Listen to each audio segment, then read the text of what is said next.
झालेला आहे आणि या उन्हाळ्याच्या दिवसांमध्ये जेव्हा आपण बाहेरून घरात येतो ना, तर तेव्हा आपल्याला असं वाटतं की कधी एकदा काहीतरी थंड होतोय.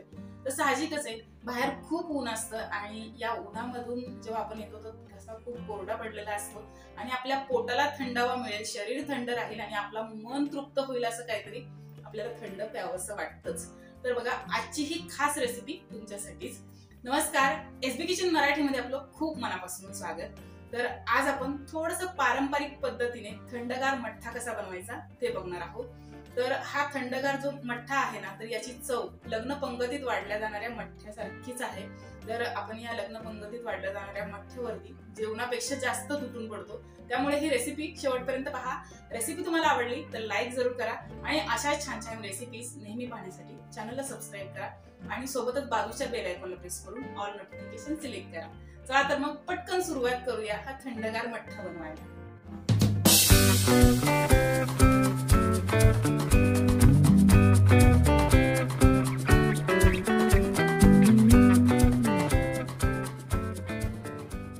तर इथे मठ्ठा बनवण्यासाठी मी इथे मातीच्या भांड्यामध्ये दही लावलं होतं. तर तुम्ही बघू शकताय, खूप मस्त घट्ट असं दही लागलेलं आहे आणि चवीला पण खूप छान लागतं. तर जास्तीचं दही मी काढून ठेवलेलं आहे आणि अर्धा लिटरपेक्षा थोडंसं जास्त, म्हणजे किलोच्या प्रमाणात म्हणाल तर अर्धा किलो दही घेतलेलं आहे. तर यामध्ये सुरुवातीला मी 3 ग्लास पाणी घालत आहे.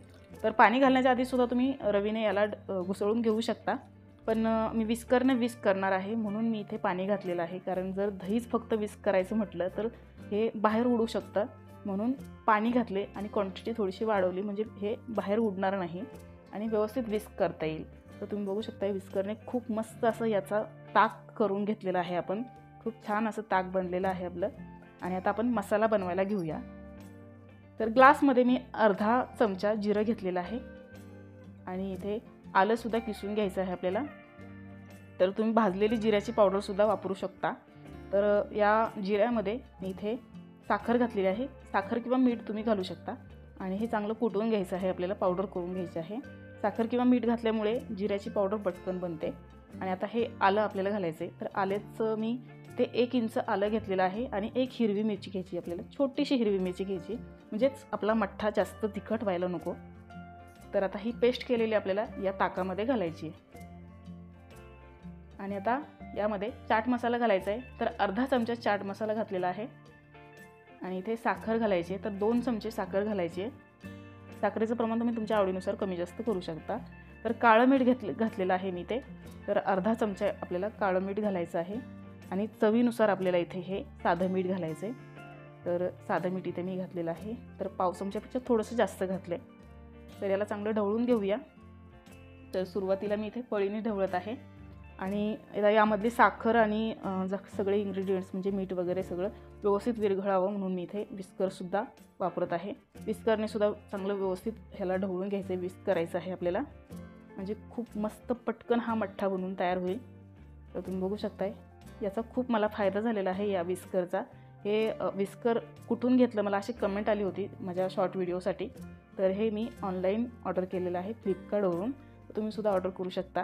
तर तो पाण्याची क्वांटिटी मी थोडीशी वाढवली आहे. तर 1 ग्लास अजून पाणी घातले आणि चांगलं विस्करने याला विस्क करून घेतले. तर यामध्ये बारीक चिरलेली कोथिंबीर घातली, बघू शकता इथे.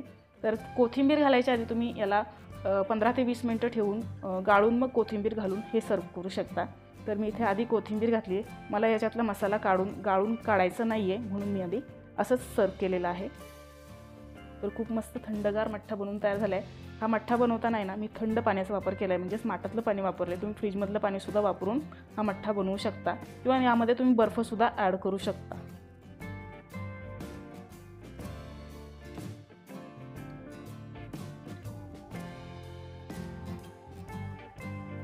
तर आपण लग्न पंगतीमध्ये जो मठ्ठा पितो ना, तर अगदी त्याच मठ्ठ्याच्या चवीसारखाच हा मठ्ठा बनतो.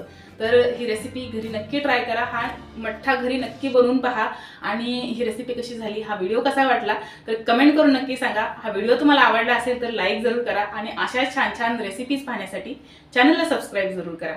तर भेटूया पुन्हा एकदा अशा छानशा रेसिपी सोबत. तोपर्यंत धन्यवाद.